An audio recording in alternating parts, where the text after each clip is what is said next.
Welcome in to a special live stream here. We got a commitment just breaking. Jackson Christian, offensive lineman out of Port Neches Groves, had his originally was supposed to have a spring game this tonight, but because of the poor weather in Texas, got rained out. Yet he still ended up making up his mind, Jerry, and decides on Monday afternoon to commit to the University of Texas. And Kyle Flood, as well as Steve Sarkisian, big pickup here on the offensive line for the University of Texas, Jerry. Yeah, no doubt. I think, look, this is an interesting battle. This kind of gone back and forth between A&M and Texas. Both programs wanted Jackson Christian. Jackson Christian decides to go with the University of Texas after Kyle Flood made a visit to Port Neches Groves today. I was originally scheduled to go out to the spring game at Port Neches today, but that game got pushed back to tomorrow due to the heavy rain and bad weather that went through the Houston area, which I was at Hightower High today, and it was coming down. Electricity. We lost electricity a couple times.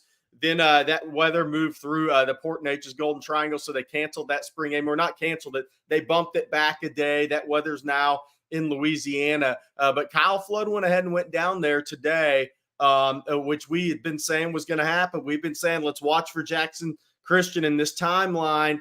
I didn't know which way it would go about 3 weeks ago. There was some back and forth on it, but I knew the timeline was likely moving up from end of June to right about now around the spring game week for Jackson Christian. And he picks Texas over Texas A&M. And this kind of will get the dominoes rolling, the dominoes falling, ball rolling for Texas on the offensive line for Kyle Flood. That's what I was going to say. I mean, now we look forward to who else the Longhorns might go after. But let's take a look at Jackson Christian here in a moment. Matt, our producer, is going to bring up some film for us in a second here. But tell us a little bit about Jackson Christian, Jerry. Height, weight, exactly what he brings to the table as an offensive lineman. Yeah, look, I went down to Port Neches before last season, late last spring, to see Jackson Christian. At the time, 6'5" in the 285 range, 81, 82-inch wingspan. I think he's got some junior highlights too, which I'm sure we'll get to. 82-inch wingspan, 10-inch hands. He's played all the tackle positions for Port Neches, 2-year starter at offensive tackle for the Indians. They lost in the state championship game the sophomore year to Dallas South Oak Cliff. They came back and avenged that loss with a state championship this year in his junior year. A guy that I think he fits Texas really well. He fits the culture really well. I think he's a tough kid. All these Port Neches kids, these Golden Triangle kids, they're tough. They're physical football players. Look no further than Roshan Johnson, right? I mean, Jackson Christian's cut from the same mold as Roshan Johnson is. He's a tough, physical, hard-nosed guy that's all about winning football games and will do whatever his team needs to help him win, to help his team win. He plays through the whistle. This is a guy that I'm a big fan of. I think he's one of the more under-recruited linemen in the state of Texas, in a great year in Texas for offensive linemen. There were some schools that came in, tried to make some runs in January with him, but it really was going to come down to Texas and Texas A&M. And this is similar. I said this recruitment was similar to Jaden Chapman for a while, in that Kyle Flood was really the first major school to get on Jackson Christian, just like he was Jaden Chapman. So Jackson Christian, he came on campus multiple times, 4 times, I believe it is now, before his official visit will be 5 in June. So Texas got him on campus more than anybody else. Then after the coaching change at A&M, when Mike Elko took over, A&M got serious. They realized, the new staff realized, okay, this guy's really good. And they made a strong run at Jackson Christian. And Texas was able to hold off Texas A&M. And look, guys, it was close. I mean, both sides will tell you that thing was close for a long time.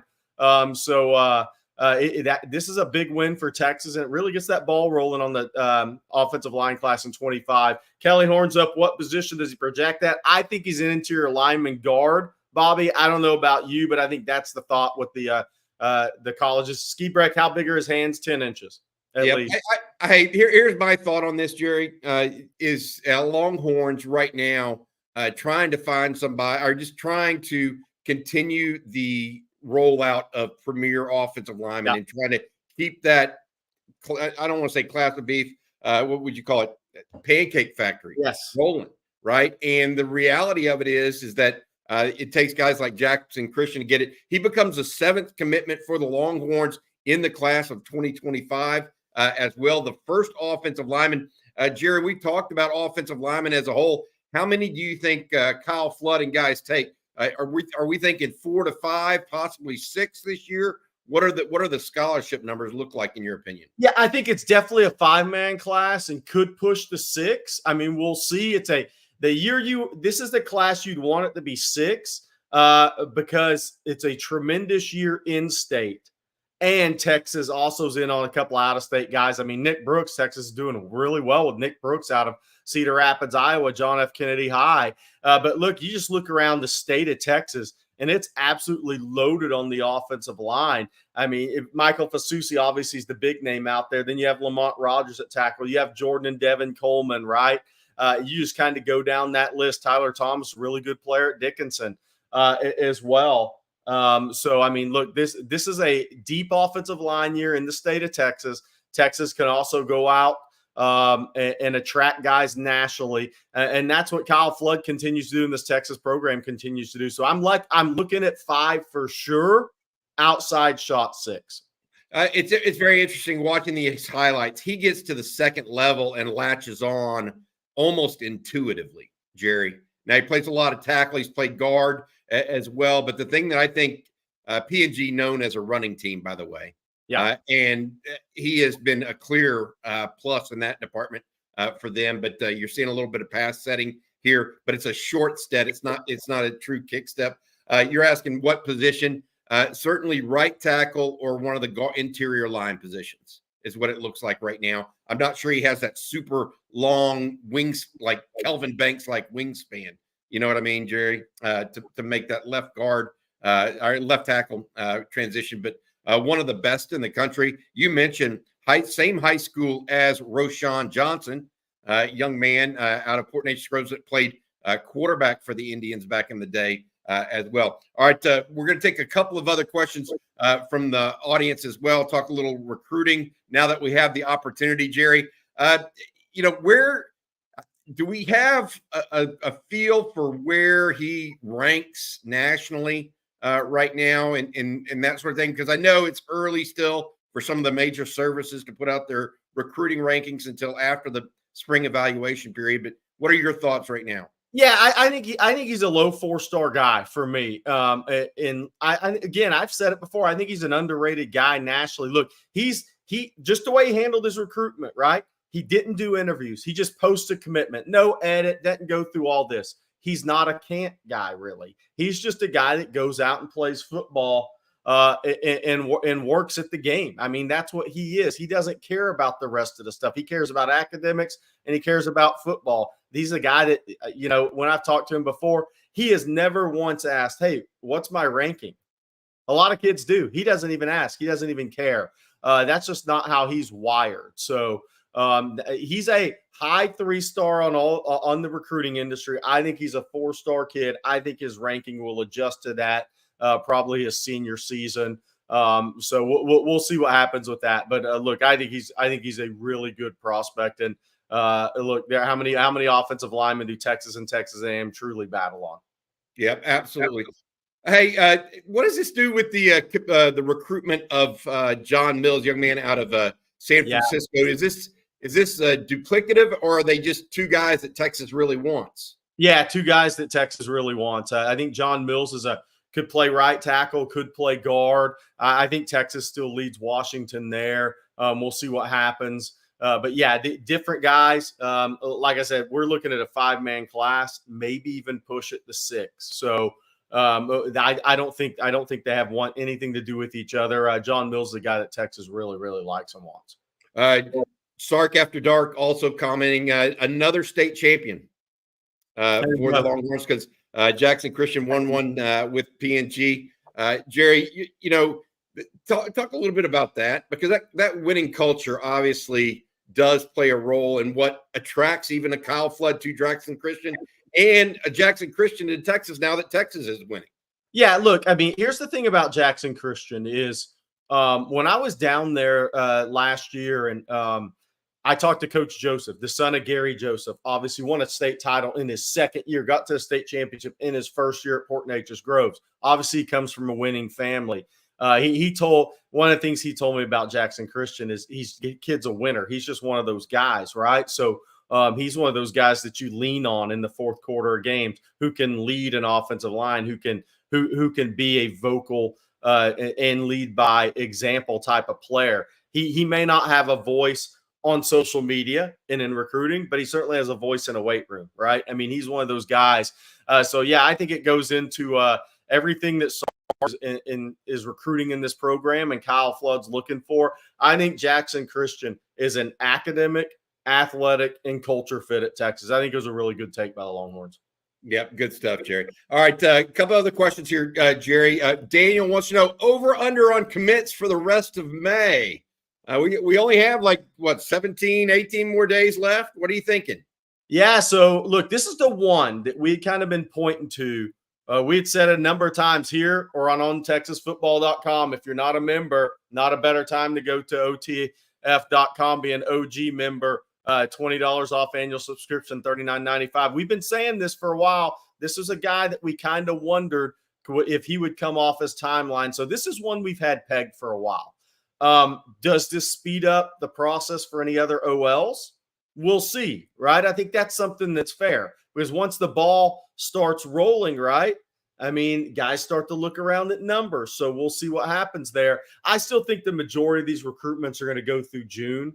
All right. That's where I think we're at right now. Well, do I think Texas could, for instance, I was at Hightower High School today, spoke with Cade Phillips. We're going to have a nice 13, 15-minute interview on ontexasfootball.com tomorrow where you can really get to know Cade Phillips from Hightower. I don't think he's backing off his timeline. I think he's going to visit A&M June 7th through 9th, LSU the 14th through 16th, Texas the 21st through 23rd. I think Texas and LSU are the top two there. And so we'll see what happens. So I think a lot of these kids are going to maintain that June timeline. But am I saying it's out of the question Texas can get another guy or two off their timelines? I'm not saying that.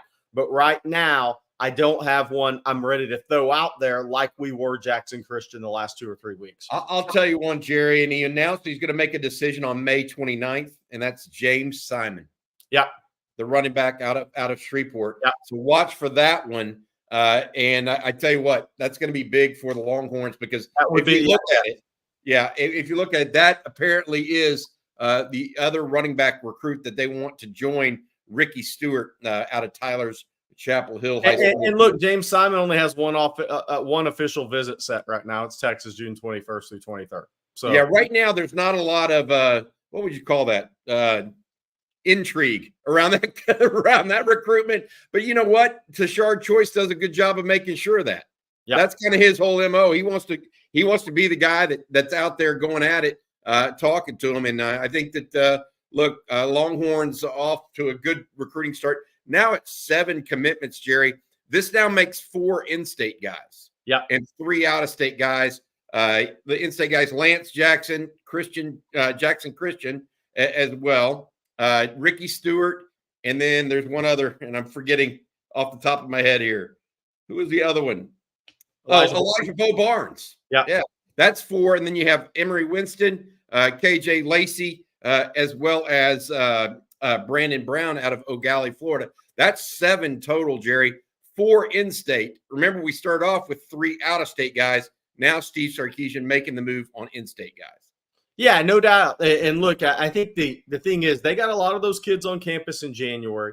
Then a lot of those kids came back through campus in April. And now the Texas staff is out and about seeing those guys. So I think, look, I think here's the other thing to think about with Texas. It's not just guys committing to Texas necessarily. It's guys committing in general, moving off some timelines, right? I mean, so A&M's got 3 offensive linemen in the boat in this class, I believe, right? So the offensive linemen in general kind of started the fall. So we look at just Texas, but then you got the broader picture of that is, okay, multiple guys at one position have started to come off the board. And offensive line is one position where that generally happens. You go quarterback, offensive line guys generally start committing after quarterbacks commit to classes. That's not surprising in itself, but it's such a great offensive line class in Texas. All these the major schools, your Oklahomas, your Texas A&Ms, they're pushing some of these guys a little bit more. But nobody's pushing Jackson Christian. This is just him moving up his timeline. He was ready to make a decision. I think Texas met the academic and athletic, both of those combined. This was not just, I want to reiterate this, this was not just a football decision. This was a football and academic decision.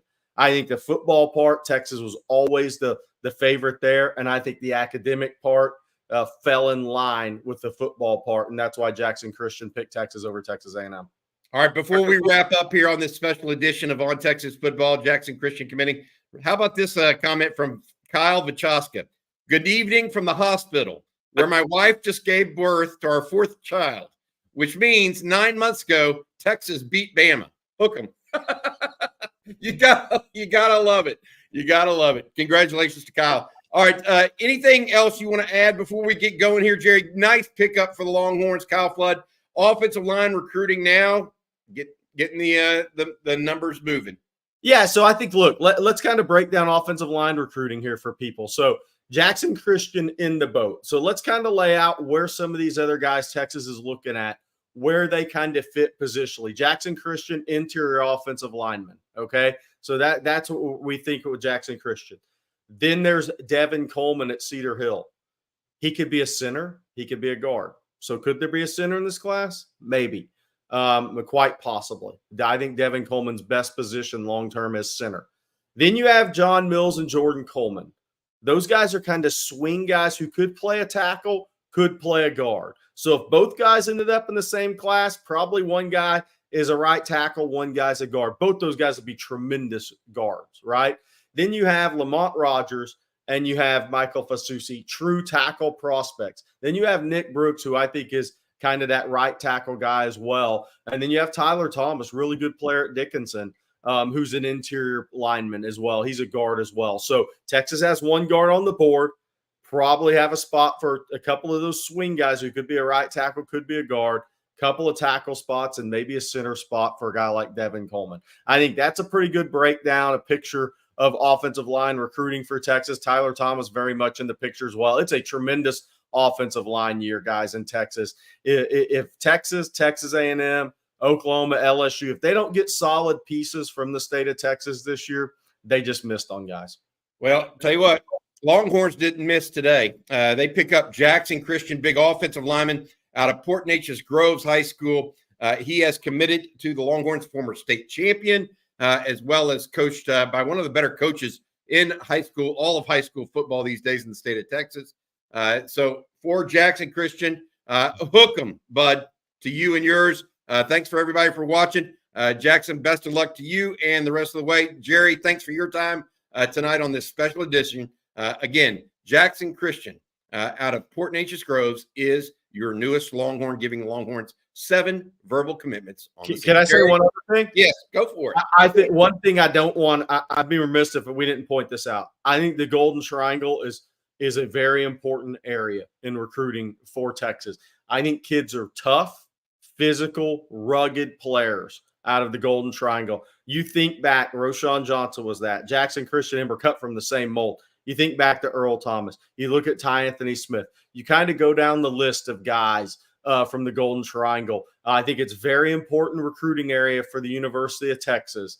You got Ty Anthony Smith in that last class. You got Jackson Christian in this class. You just had Roschon Johnson drafted out of PNG. There's been a number of guys over the years from the Golden Triangle for Texas. I mean, hey, we go all the way back, right? Way back before, but James Brown coming out of Beaumont Westbrook, what that did for the University of Texas, his toughness, his mentality. Those kids have a certain toughness and mentality, and a lot of those players fit that culture that Steve Sarkisian has built at Texas. They're near perfect fits in that area a lot of times. PJ Locke, also from Beaumont. He's in the NFL right now. Jamal Charles, of course, from Port Arthur. There's just been a ton. All right, Jerry, thanks so much, bud. We'll talk to you again soon. Again, Jackson Christian, hook 'em, buddy.